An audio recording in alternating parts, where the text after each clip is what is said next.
में आने की भविष्यवाणी की गई है। अभी कलियुग का प्रथम चरण ही चल रहा है, लेकिन अभी से ही कल्कि अवतार के नाम पर पूजा पाठ और कर्मकांड शुरू हो चुके हैं।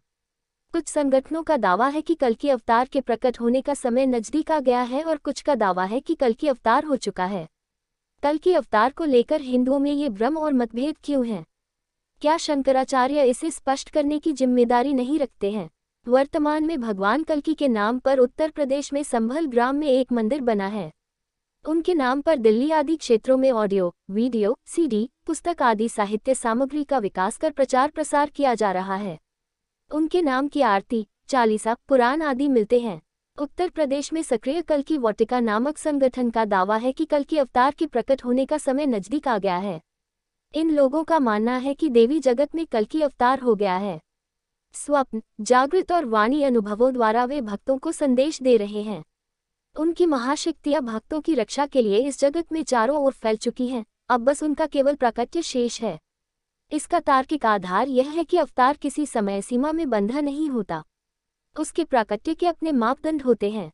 हिंदू धर्म के पतन का एक मुख्य कारण यह है कि हर वह कार्य किया जा रहा है जिसका वेदों में उल्लेख नहीं मिलता है। हिंदुओं के एकमात्र धर्मग्रंथ है वेद। वेदों का सार है उपनिषद और उपनिषदों का सार है गीता। इतिहास ग्रंथ महाभारत का एक हिस्सा है गीता।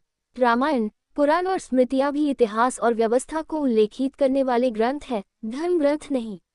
पुराणों में बताया गया है कि कलियुग के अंत में भगवान कल्कि अवतरित होंगे। वे एक सफेद घोड़े पर बैठकर आएंगे और राक्षसों का नाश कर देंगे।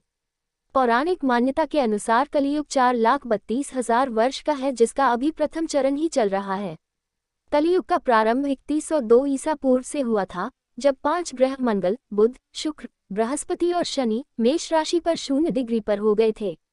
इसका मतलब 3102 जोड़ 2017 = 5119 वर्ष कलियुग के बीत चुके हैं और 4,26,881 वर्ष अभी बाकी है और अभी से ही कल्कि की पूजा, आरती और प्रार्थना शुरू हो गई है। माफ करना, अभी से नहीं, करीब 350 साल से उनकी पूजा जारी है। यह अवतार भविष्य में होगा या नहीं यह अभी अनिश्चित है, लेकिन लोगों को कौन रोक सकता है पूजा करने से? मूर्ख लोग तो अमिताभ और रजनीकांत की पूजा भी करते हैं। कल्कि पुराण के अनुसार कलयुग में भगवान विष्णु कल्कि रूप में अवतार लेंगे। कल्कि अवतार कलियुग व सतयुग के संधिकाल में होगा। यह अवतार 64 कलाओं से युक्त होगा। पुराणों के अनुसार उत्तर प्रदेश के मुरादाबाद जिले के शंभल नामक स्थान पर विष्णु यशा नामक तपस्वी ब्राह्मण के घर भगवान कल्कि पुत्र रूप में जन्म लेंगे। कल्कि देवदत्त नामक घोड़े पर सवार होकर संसार से पापियों का विनाश करेंगे और धर्म की पुनः स्थापना करेंगे। स्कंद पुराण के 10वें अध्याय में स्पष्ट वर्णित है कि कलियुग में भगवान श्री विष्णु का अवतार श्री कल्कि के रूप में संभल ग्राम में होगा।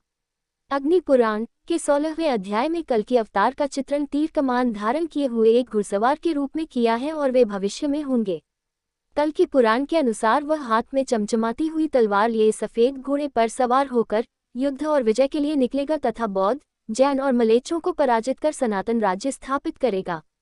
पुराणों की यह धारणा कि कोई मुक्तिदाता भविष्य में होगा सभी धर्मों ने अपनाई। क्या ये अवतार हो चुका है? इसके विपरीत कुछ अन्य पुराण और बौद्धकाल के कवियों की कविता और गद्य में ऐसा उल्लेख व गुणगान मिलता है कि कल्कि अवतार हो चुका है। वायु पुराण अध्याय 98 के अनुसार कल्कि अवतार कलयुग के चरमोत्कर्ष पर जन्म ले चुका है।